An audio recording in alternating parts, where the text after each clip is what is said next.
Mesdames et messieurs, bienvenue et merci de suivre les informations sur RTI. Voici les titres de cette édition. Le président de la République, Alassane Ouattara, est rentré ce vendredi de Washington. Il a été accueilli par le vice-président Daniel Kablan-Duncan et plusieurs membres du gouvernement. Il était à Washington pour la signature de l'accord de don du Millennium Challenge Corporation à la Côte d'Ivoire. Le ministère de la Salubrité, de l'Environnement et du Développement durable a entamé plusieurs réformes au niveau de la gestion de la salubrité. La ministre Anne-Désirée Ouloto a expliqué le bien fondé de ces réformes à la presse.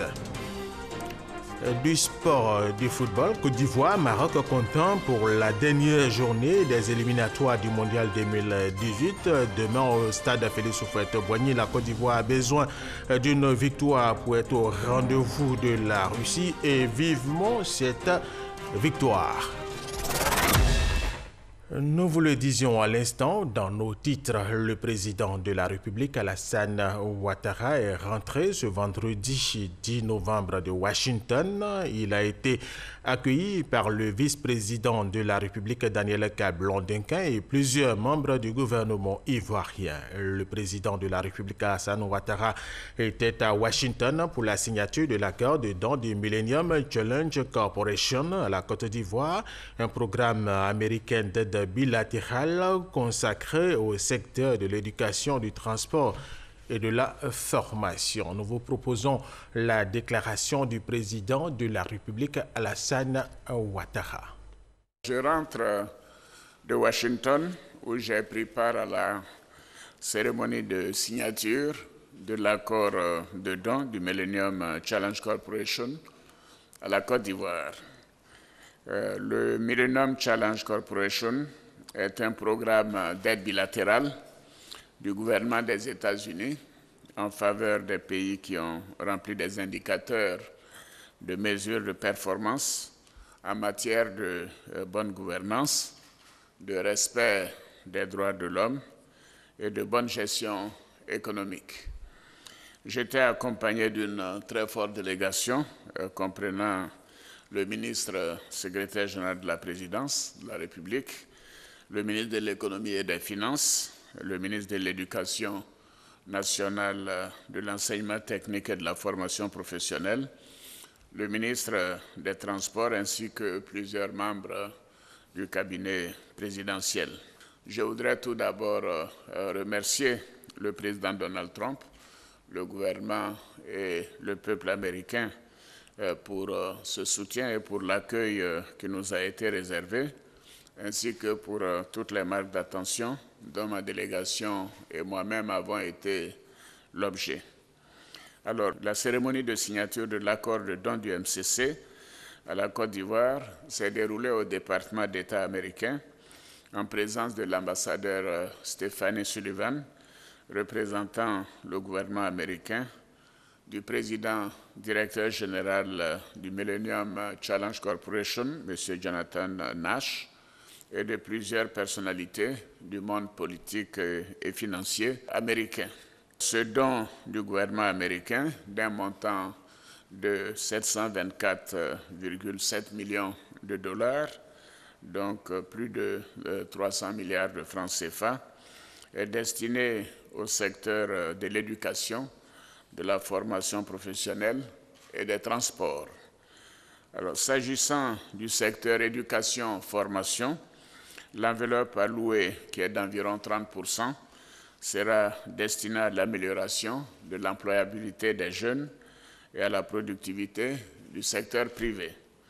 Cette dotation permettra notamment la construction et l'équipement de près de 84 collèges de proximité ainsi que des centres de formation technique et professionnelle.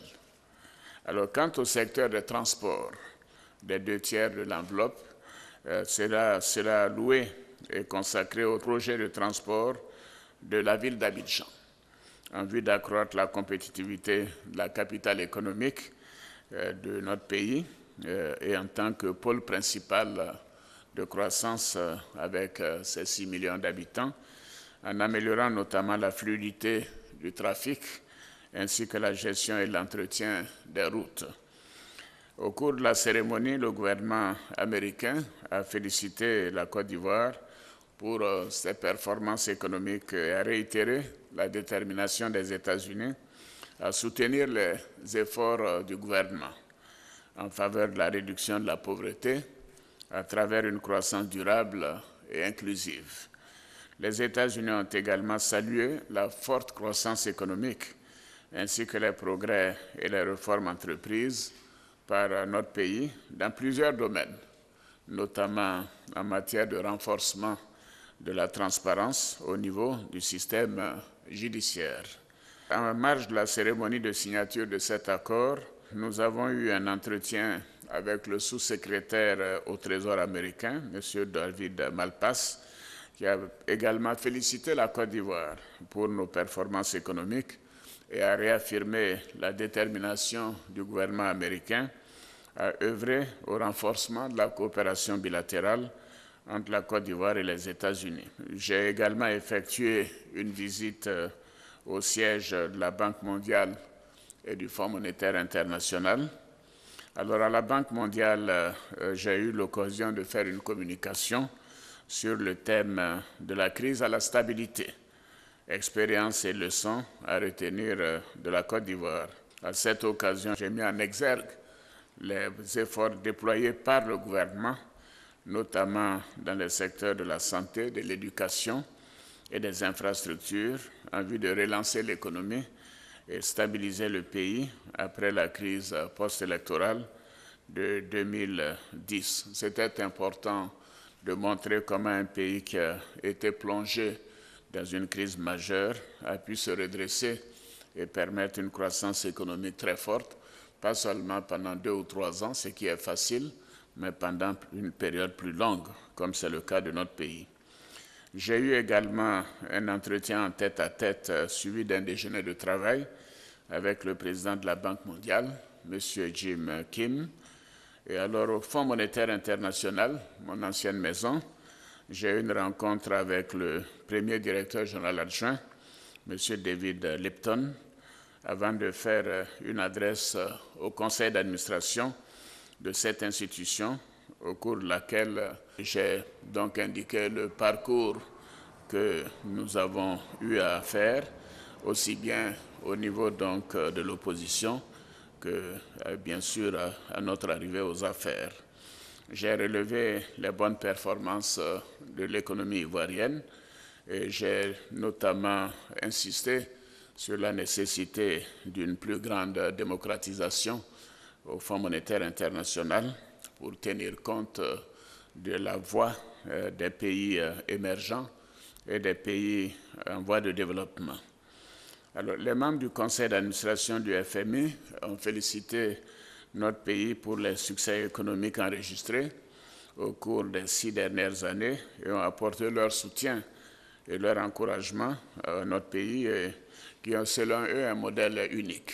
Enfin, j'ai fait une communication au Centre d'études stratégiques internationales, qui est un prestigieux cercle de réflexion et d'influence aux États-Unis. À cette occasion, j'ai présenté les recettes entre guillemets qui ont permis de relancer l'économie ivoirienne, notamment les mesures urgentes que nous avons développées déjà depuis l'Hôtel du Golfe pour la mise en place d'un programme présidentiel d'urgence et ensuite tous les efforts qui ont été faits pour la réhabilitation des universités, des infrastructures de base, des écoles, des hôpitaux, des routes et ainsi de suite.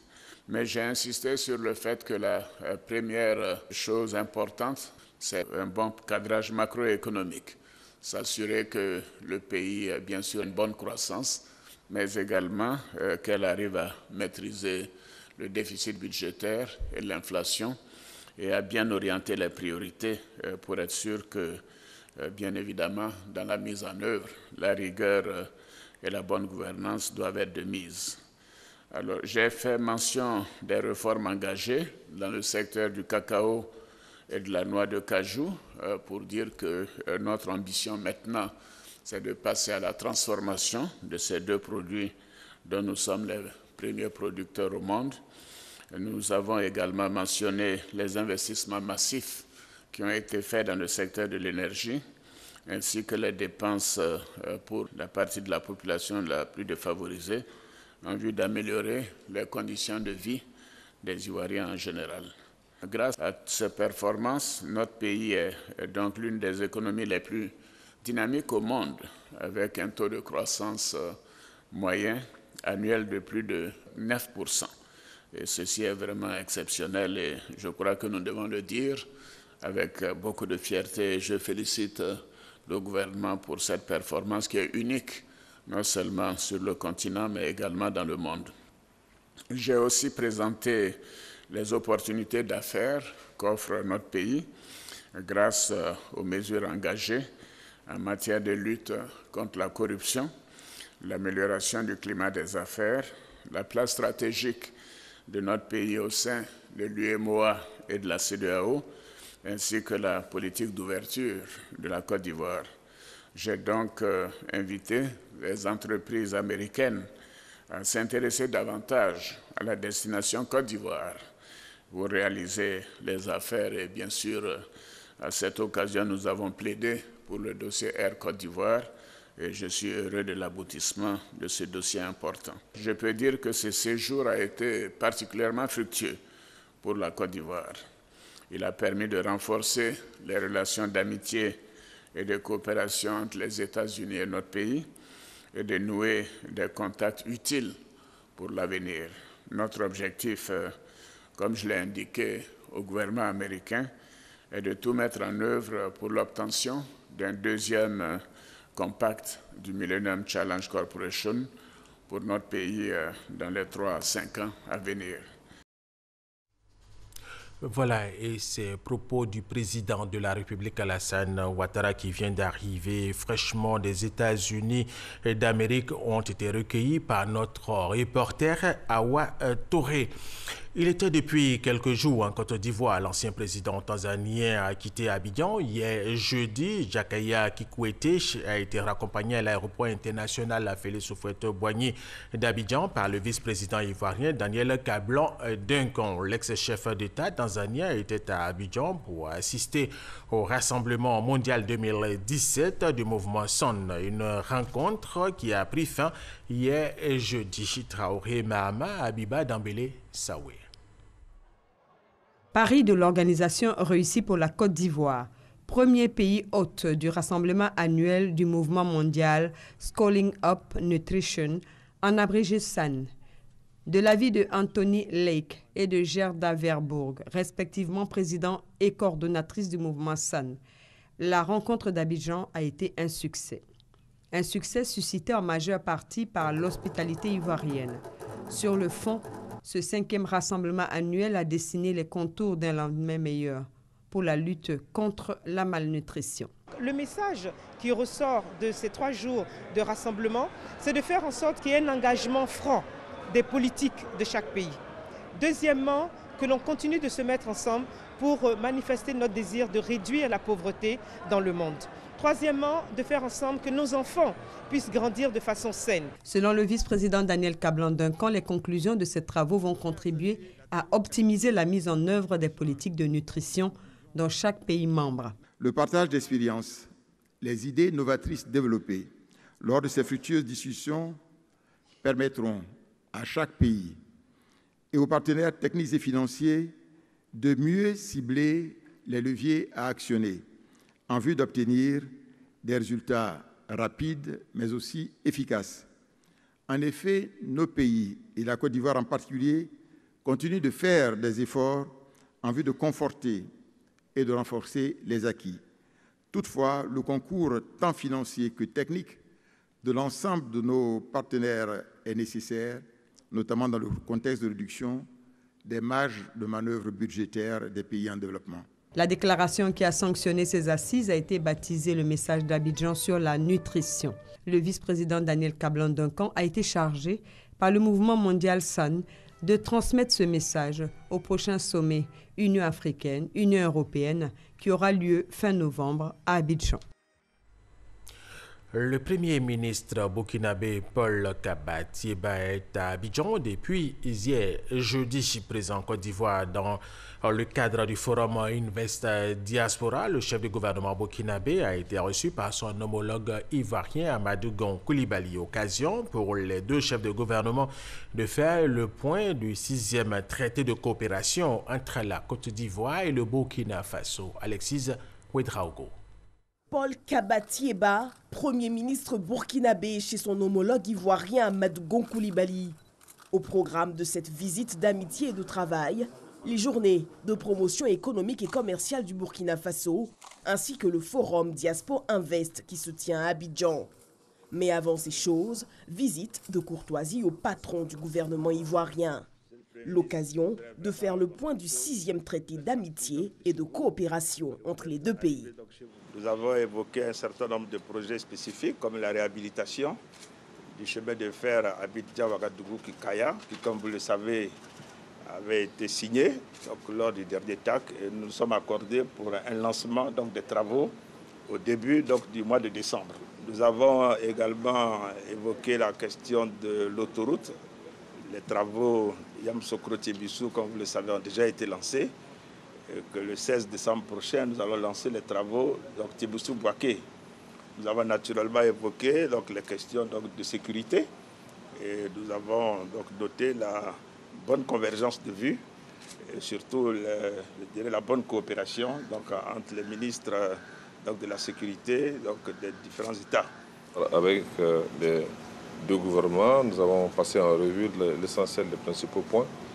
Et comme l'a dit le Premier ministre, en tout cas, les décisions qui ont été prises sur leur chemin et sont en bonne voie. S'agissant de la question du Mont Péco, comme vous le savez, les deux parties sont déterminées à résoudre cette question de la manière la plus consensuelle, en toute amitié, en toute fraternité, car nous sommes des pays frères avant tout, et nous sommes dans cette dynamique-là. Les deux chefs de gouvernement se sont par ailleurs félicités de l'excellence des relations entre les deux pays. Allez, tout à fait autre chose à présent. Le ministre d'État, ministre de la Défense, poursuit cette tournée de prise de contact et de travail dans les unités et casernes militaires. Ahmed Bakayoko était hier à la base principale des forces spéciales à Adiaké pour toucher du doigt leurs réalités opérationnelles en vue d'y apporter des solutions dans le cadre de l'amélioration de leurs conditions de vie et de travail. Abou Sanogo. Elle est un ensemble d'unités militaires spécialement formées, instruites et surentraînées pour mener un éventail de missions particulières, allant des opérations spéciales dans le cadre d'un conflit classique et celles relevant de la guerre non conventionnelle. Présentées comme une unité d'élite, les forces spéciales ont reçu à leur base principale à Adiaké le ministre d'État, ministre de la Défense Ahmed Bakayoko, venu toucher du doigt leur réalité quotidienne. Occasion pour le général Doumbia Lassina, commandant les forces spéciales, de faire partager le fonctionnement et l'organisation de cette unité de soldats aguerris aux techniques de combat de toutes sortes au cours de la visite guidée, à l'issue de laquelle le commandant second des forces spéciales a dit leur engagement à servir le pays. Vos hommes ont plus que jamais soif de démontrer leur savoir-faire, prouver leur loyauté et servir avec fidélité, combattre pour gagner, comme le recommande leur code d'honneur. Quant à nous, Monsieur le ministre, nous vous assurons que votre ultime recours est plus que jamais à votre disposition, prêt à servir. Ahmed Bakayoko a été fait force spéciale d'honneur. Il a reçu ses attributs et il fait désormais partie de cette unité d'élite.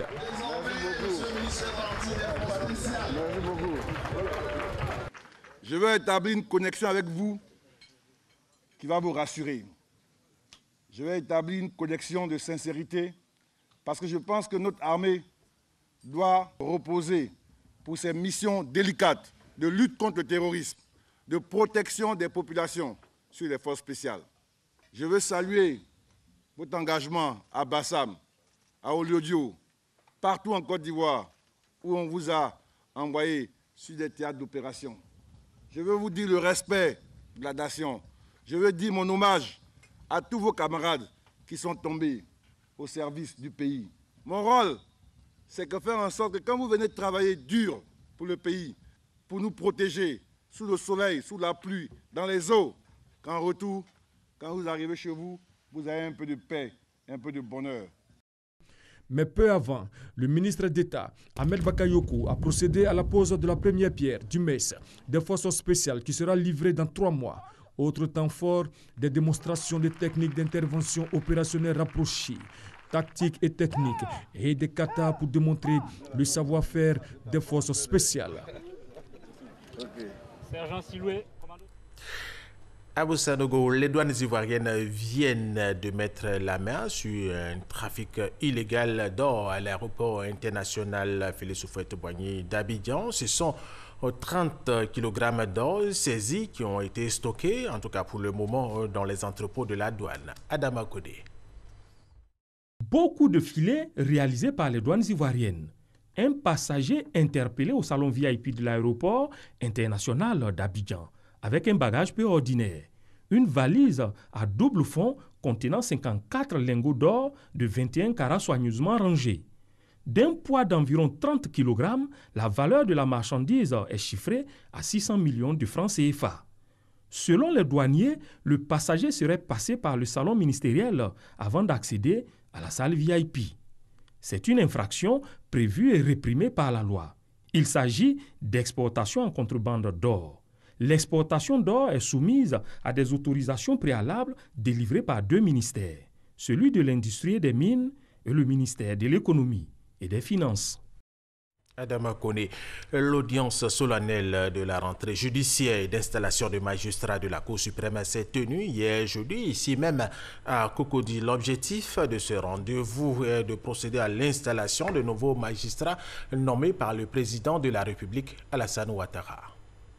L'audience solennelle de la rentrée judiciaire de la Cour suprême a eu pour cadre l'hôtel communal de Cocody. Elle a permis de dresser le bilan de l'année judiciaire qui s'achève, d'évoquer les perspectives et de procéder à l'installation des nouveaux membres, notamment le procureur général près cette cour, Paulette Badjo, nommé le 10 février 2017 par le président Alassane Ouattara. J'ai essayé tout le long de ma carrière de magistrat de rester conforme à mon serment de digne et loyal magistrat. Je pense que c'est le couronnement de l'observance de ce serment. Le président de la Cour suprême, René François Afinkwasi, a invité les nouveaux promus à cultiver l'humilité. Tous ceux qui ont pu assister à cette cérémonie prennent conscience de ce que ce n'est pas une rencontre pour rien. C'est une rencontre de magistrats de la Cour suprême et qui ont montré qu'ils étaient prêts à œuvrer pour l'édification de leur justice. En plus du procureur général, ce sont 18 magistrats qui ont été nommés conseillers à la Cour suprême et 15 autres magistrats en tant qu'avocats généraux près de la dite Cour.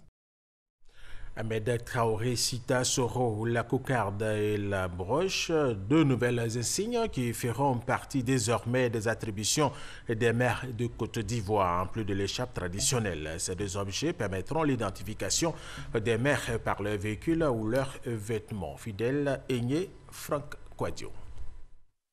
Ils ne passeront plus inaperçus sur nos routes et dans les espaces publics. Les maires de Côte d'Ivoire, désormais identifiables grâce à la cocarde posée sur leur tableau de bord ou à la broche sur leurs vêtements. Une reconnaissance que les maires saluent. En 2015, nous avons exprimé le souhait à la direction de pouvoir posséder des insignes, des cocardes, comme signe distinctif de notre mission. Ça a été promis et aujourd'hui nous sommes heureux de recevoir ces insignes et ces cocardes-là, effectivement. Aujourd'hui, avec ces insignes, tous les maires seront reconnus officiellement et ils seront respectés.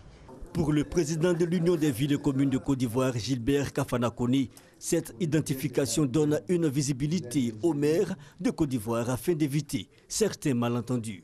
Lorsque vous arrivez à un endroit, on vous demande qui vous êtes, et notamment au niveau des barrières avec les forces de l'ordre, ils ne savent pas forcément qui est dans la voiture ou bien qui est devant eux. Donc le fait qu'ils aient déjà ces attributs permet effectivement de rendre aux maires le respect qui leur est dû. Après avoir initié la création de la carte professionnelle pour les maires, le VICOSI entend ainsi permettre aux maires de Côte d'Ivoire d'être reconnus et respectés partout où ils sont. Avant ses 100 jours à la tête de l'AGEROUTE, le directeur général de l'agence de gestion des routes, Pierre Demba, a visité des chantiers à l'intérieur du pays. Objectif, s'imprégner de l'état d'avancement des travaux initiés par le gouvernement ivoirien. Godefroy Okambawa, Sita Soro. Première étape de cette tournée, l'autoroute Sengrobo-Yamsokro en pleine réhabilitation. Accompagné de ses collaborateurs, le directeur général de l'agence de gestion des routes a pu constater le niveau d'avancement des travaux. Suite à une séance de restitution, il a instruit les différents responsables techniques à faire en sorte que les travaux soient livrés dans les délais requis. On n'a rien prévu. Ensuite, cap est mis sur l'autoroute Yamsokro-Tiebissou-Bouaké. Ici, le niveau d'exécution des travaux est estimé à 25%. Selon les autorités administratives, ces travaux devront aider les populations rurales à travers l'ouverture de voies à bénéficier d'infrastructures de base. Après l'étape du Bélier, Pierre Demba se rendra les jours à venir dans les régions du nord et de l'ouest du pays. Avec la même ambition, améliorer le réseau routier national qui constitue pour le gouvernement un levier important du développement de la Côte d'Ivoire. Autre titre de cette édition, le ministère de la Salubrité, de l'Environnement et du Développement durable a entamé plusieurs réformes au niveau de la gestion de la salubrité. La ministre Anne-Désirée Ouloto a expliqué le bien fondé de ces réformes à la presse. Entre autres réformes, la dissolution de la NASU, le fonds de financement des programmes de salubrité et la création de centres modernes pour la gestion des ordures. Adrienne Grâce à Kando était à ce rendez-vous pour RTI 1 et voici son reportage. La ministre Anne-Désirée Ouloto face à la presse nationale et internationale ce jeudi. La ministre de la Salubrité, de l'Environnement et du Développement durable explique les réformes dans le secteur des déchets en Côte d'Ivoire. Des réformes qui visent une meilleure organisation et structuration du secteur. Parmi les réformes engagées, on note la dissolution de l'ANASUR, l'Agence nationale de salubrité urbaine, et le Fonds de financement des programmes de salubrité. Ces deux structures sont désormais remplacées par l'ANAGED, l'Agence nationale de gestion des déchets. Elle sera chargée, entre autres, de contribuer à l'élaboration et à la mise en œuvre des programmes de gestion des différents types de déchets solides, en mettant l'accent sur la valorisation des déchets en vue de promouvoir une économie circulaire. Les sillons sont désormais tracés pour régler la question de la gestion des déchets. La ministre de la Salubrité a entrepris plusieurs chantiers. Abidjan ne sera plus divisé en 20 lots. Abidjan est désormais divisé en 3 lots. L'appel d'offres a permis de sélectionner 2 opérateurs.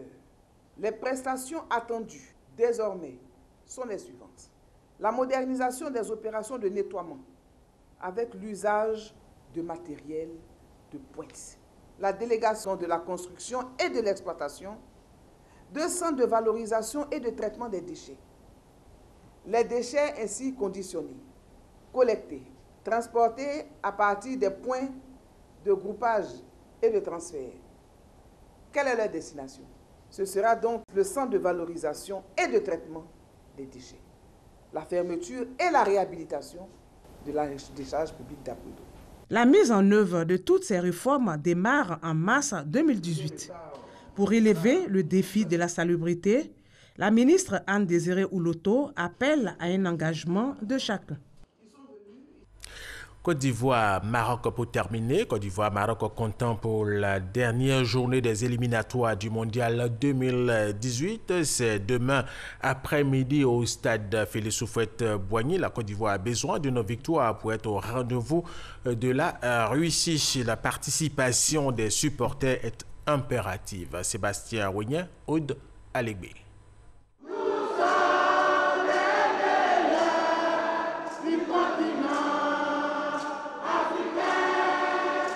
La flamme de la victoire avec les éléphants de Côte d'Ivoire. Le ton a été donné par le Comité national de soutien aux éléphants. Le 12e homme, c'est lui. Son rôle sera plus que déterminant samedi 11 novembre 2017 dès 17h30 au stade Félix Houphouët-Boigny face au Maroc.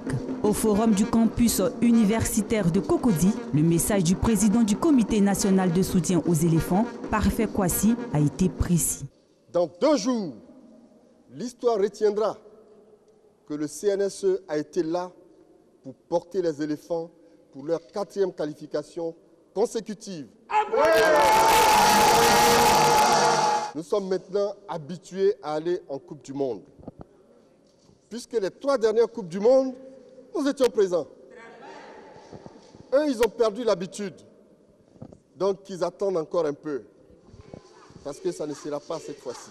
Pour les supporters, il est question de donner de l'assurance aux joueurs et Marc Villemotte une 4e qualification à la Coupe du Monde. Nous devons être sportifs jusqu'au bout. C'est sur le rectangle vert que nous allons leur montrer que l'éléphant, ça trompe énormément. Maroc, tu vas passer par où? Pour gagner l'éléphant, tu vas passer par où?